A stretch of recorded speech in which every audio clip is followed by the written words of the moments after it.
Good morning, everybody, wherever you are in the world. I welcome you to this sunny Melbourne morning, very early morning. And I would like to welcome to this video a wonderful friend, Debbie, all the way from California. Oh, thank you, Maria. Oh, it's so nice to be here. It's a beautiful country here, and beautiful to stay with you too for this about a week and a half now. That's right. Yeah, it's been really peaceful, really wonderful to be with you and your family. It's lovely to having you, that's for sure. Let's say to the audience of how we know each other a little bit, and also Debbie has maybe a question. Is it right? Yeah. So continue from there. First, how do we know each other? We were in a class together. We met online. That's right. Yeah. Many years ago. Yeah. And then I have answered your question. Is it Yeah, right? And yeah. You helped me to work through a lot of questions that I had and difficult situations, and I can say now I'm really grateful for everything, even the challenges, because I learned so much. Yeah, I really feel like I'm on the other end of the struggles. I just feel the joy of life now. It just keeps getting better, it seems like. That's right. And you became strong. Yeah. Physically, I've gone through a lot of really positive changes, and I've really enjoyed giving so much. And then it seems that I overgave, just exhausted at the end of a work day, and that was the question I had for you, Maria. So there you go. Let's go right into the question. Okay. Yeah. I'm understanding what you're saying, that God, puts desires in us, and then when we know we're on the right path, when we get have so much joy with what we're doing, and as long as it doesn't cause suffering, we're expressing God's love by living what gives us joy. And I can say, looking back, that I really did have joy giving a lot in my work. But you had helped me so much explaining the ancient story of the maidens, when they had their oil lamps and they were waiting for the groomsmen, and that helped me to understand some various layers of that story that helps us navigate, it seems, a narrow path of having balance in our life. So yeah, I love how you explained that. So yeah, I'd love to hear it again. You have to hear it again. Yeah. All right. And I suppose maybe we'll take it a little bit further this time too, because since you've been here visiting, we have been talking in various ways of how to not to overextend ourselves, but at the same time reserve energy for your own needs, and for also to project some of that kindness and outpouring towards yourself.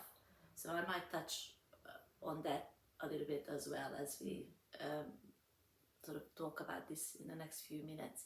Hopefully this video is not going to be the only video we will record while you are here, because you are here for a few more days. So if we run short in this one, we might go into the next one. But for now, back to the parables. Although I'm not quoting the Bible, I'm just using the moral of the story from an ancient text, which says that there were 7 ladies who were prepared for something which they've been waiting for to come, and they knew what they needed to prepare, in order for that project or that wish or the desire they had in their heart to come to fruition, so that they can do their part, and then they will see how the event will unfold, which was that they were waiting for the gentlemen, their possible suitors, to come and mingle with them. And that all took place at nighttime, where they had to take a certain amount of oil so that they can burn the oil and they can see in the dark.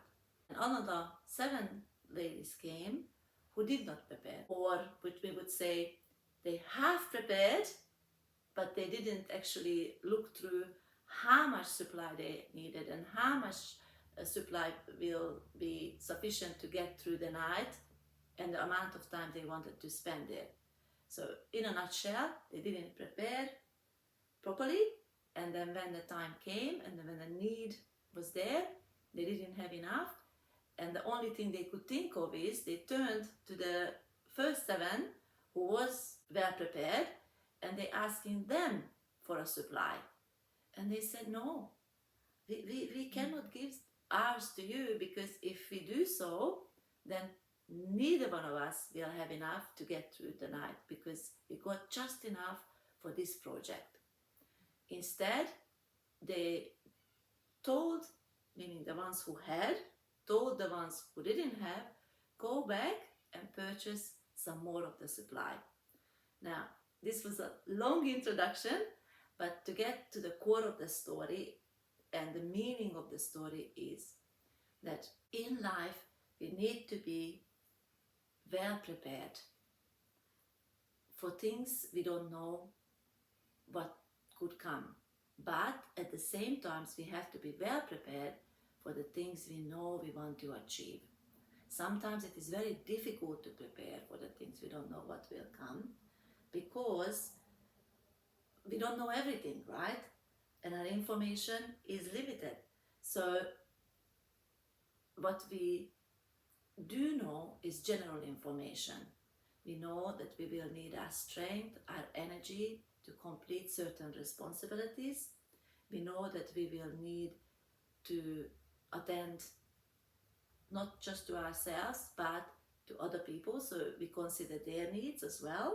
And we also know that this process of preparation, and this is where I get back to from the beginning, this knowing of how to prepare, this process of preparation is extremely important to be a good habit, because we don't just prepare for one event, we have to keep preparing and preparing for the next and the next and the next. And when we get into a habit of good preparation, then it will have a longevity in our life. We will be able to meet most situations. And one of the key elements of preparing well is that we know our limits. We do not overextend of our limits. And another one we need to be aware of is that we're never alone. Life is always with us. We must listen to our intuition. Whenever we're going somewhere, whenever we're preparing for an event, we mustn't enter into that plan, even the planning process, alone. We have to have the knowledge that life is with us, life is taking good care of us, and we rely on that life who scaffolds us through difficult and challenging processes, or sometimes just through the ordinary day of life. And at the end of that, we ought to stop, we must stop and be grateful for life and acknowledge how life is supporting us in everything we do. Oh, thank you. Thank you, Marie. Yeah, it's so helpful to understand that